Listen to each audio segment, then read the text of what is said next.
Fasting with prayers and alms giving are the three pillars of Jewish piety. Fasting is the most common religious practice observed by Islam, Buddhist, Hindu, Jewish, and Christian. Fasting is the way of connecting yourself to what is eternal and detaching yourself from carnal, worldly, and temporary. Our gospel reading this morning brought us to the story of Jesus Christ when they were criticized, when Jesus and his disciples was criticized by the people who observed them, because John's disciples and the disciples of the Pharisees were observing the fasting, while Jesus' disciples didn't. And they went to Jesus, and Jesus told them, it's not fitting and it's not proper that my guest or the guest of the bridegroom will fast while the bridegroom is with them, because the wedding feast is about to take place. So, giinan sila ni Jesus nga dili angay nga magpuasa kung naay dako kaayo nga selebrasyon sa kasal. Samtang naa ang bridegroom, and he was pointing to himself, because we all know that we are the bride and Christ the groom. O kung naa ang kaslunon o kita ang mga guest sa kasal, dili angay nga magfasting ta. One of the doctrine of and the discipline of the church was they will not eat meat on Friday as a sign of respect of the day of Christ's death. But it's no longer practiced in our time. Sa unang panahon, nakadumdum ko nga dili kayo ang mga tao mo kaon og karne labaw ng Biyernes. Kay munang adlaw, in fact, it was a part of the doctrine or part of the discipline of the church nga ang ilang mga parishioners dili nila gina-encourage to ka magkaog karne. Mag-abstain sa ba? Mag-fasting sa karne.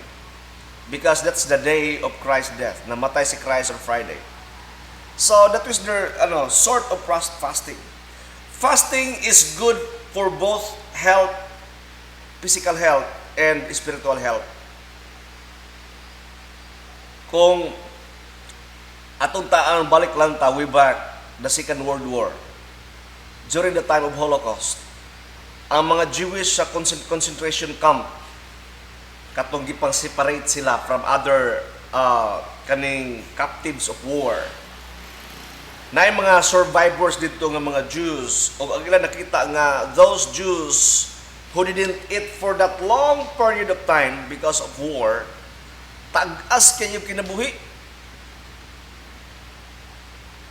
Okay? And kung mutan-aw ka nga ang kaning fasting usa gini sa the first practice ni Christ nga iyang gipakita before he began his ministry. In fact, ang iyang fasting was not just like our fasting nga tag 2 days lang, di ba? Pero pila to ka days siya? 40 days and 40 nights if I'm not mistaken. Taas kayo ang iyang pag-fast. And kung tanawan mo ang science lang behind fasting, na ay gina-emphasize sa science the word ketosis. Nga, kung mag-fast po ang tao, if you go through fasting, ang imong mga stored nimo nga mga fats, mga stored nimo nga mga wala nang kaon, kanon na siya sa imong body system. So mo undergo ang imong body kung magpuasa ang tao, mo undergo ang imong system sa imong body og panic. Kaya ganun man, wala giserve ang pamahaw, wala giserve ang snack, wala giserve ang paniudto, wala giserve ang snack. Magpanik ang imong body system kaya because you're out of the norm. Muna nga, maglagook ang imong tiyan, maglabad ang imong ulo. Ang buhaton sa imong body to survive, mag-scavenge na siya, iyang kalkalon, unsay iyang makaon. Mauna nga, ang buhaton niya, kanon niya ang imong stored fats. Kung na kay mga fats diya nga gipang separate sa imong body for survival purposes, iyan ang kanon tanan. Hudton to niya tanan. Even the weak cells sa imong body, even your body cells. We are composed of trillion of cells. Ang mga weak nga mga cells, even the tumor, even the mga abnormalities sa imong body nga makita niya nga pwede niya kanon for your body to survive, iyang buhaton. Mauna nga lean kayo ang taong magfasting, pure muscle, pure meat. And that is the best way of detoxification. The best way na siya nga ang imong body mag-reset. Ba pamurag balay, mga gibaklas, gihiluan tanan. Ang mga waipulos, ang mga bukbok, gipangtangtang tanan. Okay? To reset your body. Mauna nga, sa unang panahon, tag-as kasi sila kinabuhi. Kita mga karon sige lang tagkaon. Ga-store ta og fat sa atong body. Kaon, store fat sa atong body mo nga bag. That's why he who seek his life will lose it. But for the sake of Christ, kung for the sake of Christ you forget about your life, you will find life, long life. Okay? Pero while our atong body is bound to die, magyud ni siya.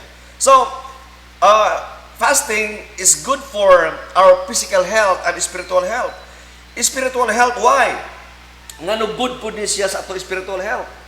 Because it is our way of attaching ourselves to something eternal and forgetting what is flesh, what is carnal, and what is temporary. Kung di ko usahay God, kani pasabel na ito gulingon nga mag-indulge. Ato lang kaning pahutak lang ta sa gulingon ba? Langgaon nimo imong self. Sige nimo pakanon, paimnon nimo soft drinks, kapihan, daghan kay asukar, di ba? Kay tamis kayo, what is sweet, what is good to our taste. Imo lang ipampered ang imong kaugalingon. That's why you miss what is eternal. That's why fasting is very important. Kay we forget about ourselves, the value of who we are, and we focus more on the one who creates ourselves and the one who gives value to our lives. We focus more on what is eternal and forgetting what is temporary, flesh and carnal. That's the beauty of fasting. Kay muditouch ka ngadto sa Ginoo ug imong biyaan ang imong pagpangga, too much nga pagpangga sa imong kagalingon.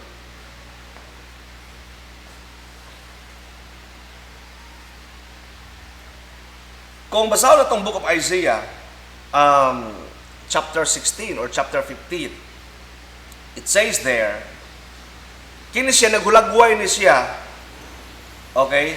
Naghulagway ni siya sa the best picture of what is heaven. Okay? Si Isaiah, in this book, sa iyang sinulat, iyang gihulagway kung unsa ang langit. Okay? Ingon siya dito, in the book of Isaiah, chapter 6, chapter 15, verse 6. In the mountain, the Lord Almighty will prepare a feast of rich food for all people, a banquet of aged wine. Food, best food. Sa lain ng translation, it says, He will prepare a lavish banquet and the old aged wine. Okay? The best of meats and the finest of wines on the mountain. He will destroy the shroud that enfolds all people and sheet that covers all nations. He will swallow up death forever. The sovereign Lord will wipe away the tears of all faces. He will remove his people's disgrace from all the earth. The Lord has spoken. Dito kuno sa bukid sa Ginoo, which is our destiny, picture niya sa heaven, nagipakita, God will wipe out the tears of His people, the disgrace of His people. And He is preparing for us a lavish banquet.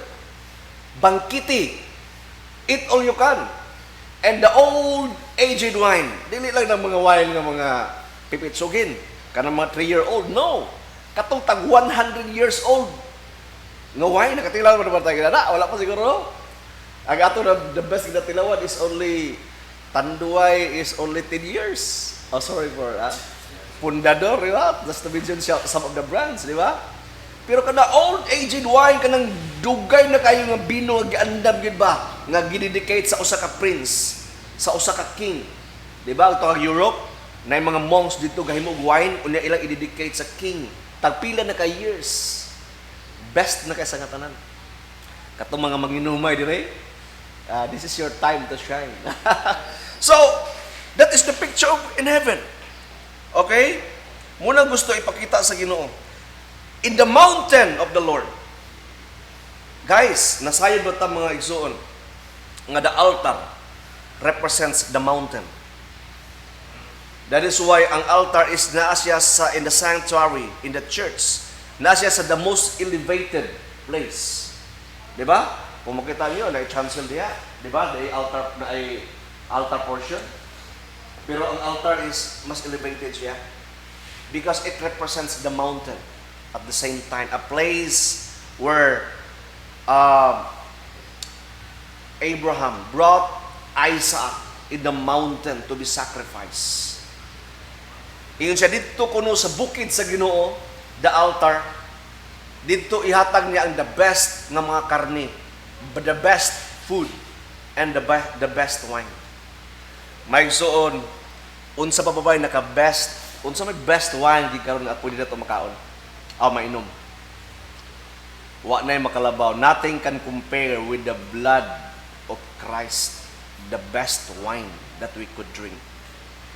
Unsa pa ba the best banquet, unsa pa ba the best meat we could ever eat than the flesh, than the body of Christ itself. That is why muna ato ginabuhat kada adlaw. We celebrate every day because the groom, Yeshua, Jesus Christ is with us. And pidaagi ni nga altar, He will be present in the Holy Eucharist. What we are doing every day is the replica of what is to come. Amen. Please stand.